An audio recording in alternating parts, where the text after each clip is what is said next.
कर्ज, प्यार और एक दर्दनाक कुर्बानी। गर्मियों की तपती दोपहर थी। सूरज आग उगल रहा था और मैं भागते भागते थक चुकी थी। मेरा पूरा शरीर पसीने से भीगा चुका था, गला सूखा था। ऐसा लग रहा था जैसे किसी ने रेत भर दी हो। पैर कांप रहे थे लेकिन मैं रुक नहीं सकती थी।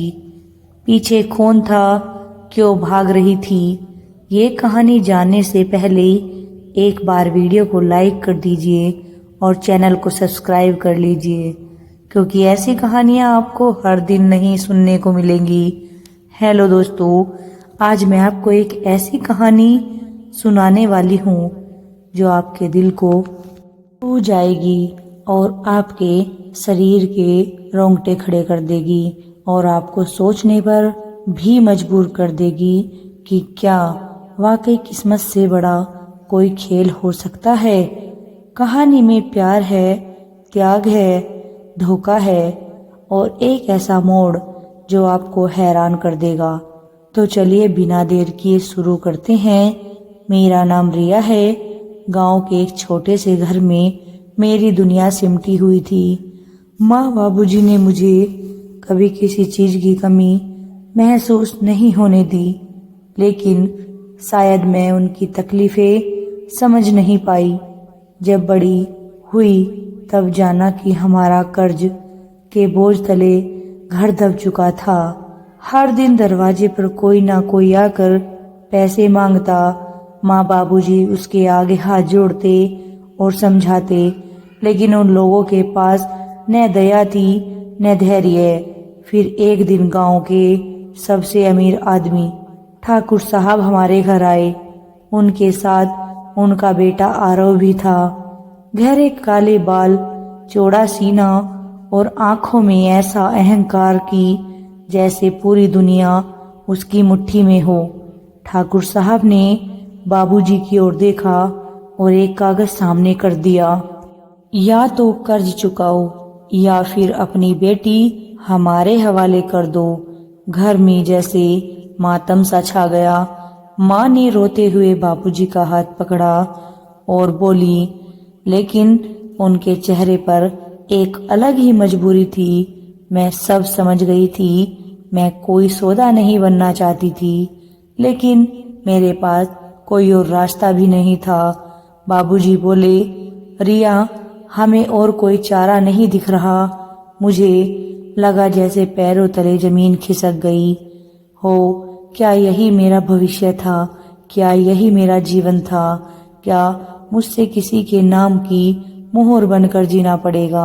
नहीं, मुझे इस काले खेल से बाहर निकलना था। भागते कदम और एक अजनबी का सहारा, और यही वजह थी कि मैं अब भाग रही थी।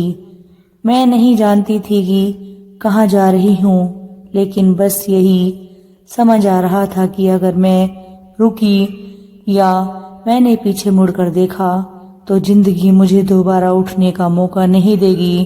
तभी अचानक एक तेज गाड़ी मेरे पास आकर रुकी। ड्राइवर सीट से एक लड़का उतरा। उम्र में मुझसे छोटा बड़ा था। आंखों में अजीब सा सुकून और चेहरे पर एक हल्की सी मुस्कान। वह मुझे एक अजनबी सा लगा। कहाँ जा रही हो? उसने मुझसे पूछा, जहाँ कोई मुझे पकड़ न सके।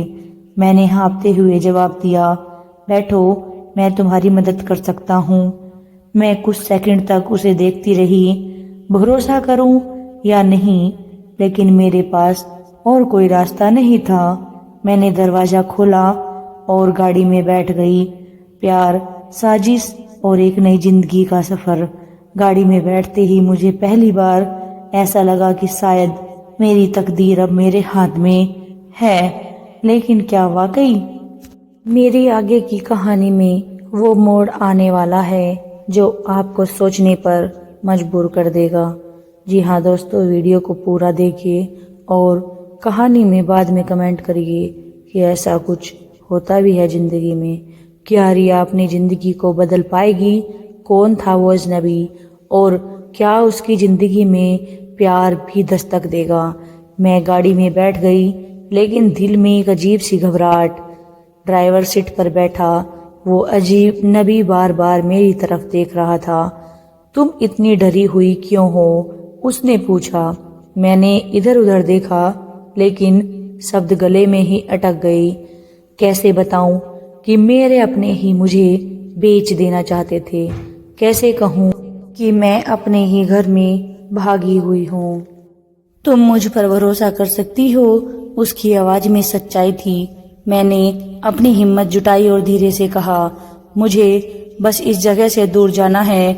उसने बिना कुछ कहे गाड़ी तेज कर दी और हम दोनों चुपचाप थे।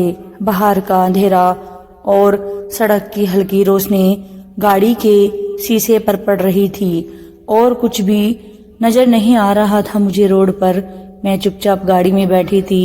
कुछ देर बाद उसने पूछा, तुम्हारा नाम क्या है? मैंने धीरे से कहा, मैं करण हूँ। करण नाम सुनते ही दिल में अजीब सी हलचल हुई, जाने क्यों, लेकिन उसकी आंखों में सुकून था। तुम्हें कहाँ जाना है रिया? जहाँ कोई मुझसे ढूंढ न सके। करण ने गहरी सांस ली, फिर कहा, ठीक है, लेकिन जब तक तुम खुद को सुरक्षित महसूस न करो तब तक मैं तेरे साथ रह सकती हूँ। एक अनजान शहर, एक नई जिंदगी, एक नया शहर और एक नया इंसान। रात भर सफर करने के बाद हम एक शहर पहुंचे। करण मुझे अपने अपार्टमेंट में ले गया। जगह छोटी थी लेकिन साफ सुथरी और सुंदर और सुरक्षित थी। तुम आराम कर सकती हो, चिंता मत करो, उसने कहा और मुझे अंदर आने दिया। मैं हिचकिचा रही थी लेकिन उसके चेहरे की और ईमानदारी ने मुझे हिम्मत दी। शायद यह मेरी नई जिंदगी की शुरुआत थी जिसे मैं अपना सब कुछ मान रही थी। क्या ये प्यार की शुरुआत थी? आप हमें कमेंट में बताइए। अगले कुछ दिनों में करण ने मेरी बहुत मदद की। उसने बिना सवाल किए मेरी ज़रूरतों का ध्यान रखा। धीरे धीरे मैं सहज महसूस करने लगी। एक दिन बारिश हो रही थी। मैं बालकनी में खड़ी थी और कुछ सोच रही थी, पानी की बूंदों को महसूस कर रही थी। तभी करण मेरे पास आया और बोला, तुम बहुत बदल गई हो इन कुछ दिनों में, पहले जैसी डरी हुई नहीं लगती। मैंने मुस्कुराकर उसकी तरफ देखा और करण को बोला, शायद इसलिए कि अब मुझे लगता है कि दुनिया में अच्छे लोग भी होते हैं। करण हल्का सा हंसा, फिर अचानक गंभीर हो गया। रिया, अगर तुम चाहो तो मैं तुम्हारी हमेशा के लिए मदद कर सकता हूँ। ये सुनकर मैं चुप हो गई। मैंने चौंक कर उसकी तरफ देखा। उसके चेहरे पर कुछ ऐसा था जो मेरे दिल की धड़कन बढ़ा रहा था। क्या ये सिर्फ मदद थी या कुछ और? लेकिन कहानी में नया मोड़ आने वाला था। इसे आप ध्यान से सुनिए। रिया और करण के बीच जो एहसास पनपने लगा था, क्या वो सच में प्यार था? क्या करण भी उसे कुछ छिपा रहा था? ये सब जानने के लिए वीडियो में बने रहिए। क्या रिया की किस्मत में प्यार लिखा था या फिर उसकी जिंदगी में कोई और तूफान आने वाला था जिसे वह जान नहीं रही थी? अगर आपको यह कहानी रोमांचक लग रही है तो कमेंट करके बताइए कि आगे क्या होने वाला है और क्या होना चाहिए था। क्या रिया को करण पर भरोसा करना चाहिए? और अगर आप इस तरह की कहानियां पसंद करते हैं तो आप वीडियो को लाइक और शेयर जरूर करें। अगर आपको अब तक की कहानी अच्छी लगी हो या पसंद आई हो तो हमें कमेंट में जरूर बताइए कि आगे क्या होना चाहिए था। क्या रिया को उस अजनबी पर भरोसा करना चाहिए था या नहीं? और अगर आपको इस तरह की कहानियाँ और भी ज़्यादा पसंद हैं या आप इस तरह की कहानियाँ सुनना चाहते हैं तो वीडियो को लाइक और शेयर जरूर करें। अगली कहानी तक अपना ख्याल रखिए। हम आपके लिए लाते रहेंगे रोज ऐसी ही रोमांचक और दिलचस्प कहानियाँ जिनसे आपका मनोरंजन होता रहेगा। अपनी राय हमें कमेंट में जरूर दें। हम आपकी प्रतिक्रिया कमेंट का इंतजार करेंगे। आप सबको मेरी तरफ से ढेर सारा प्यार। ढेर सारा धन्यवाद।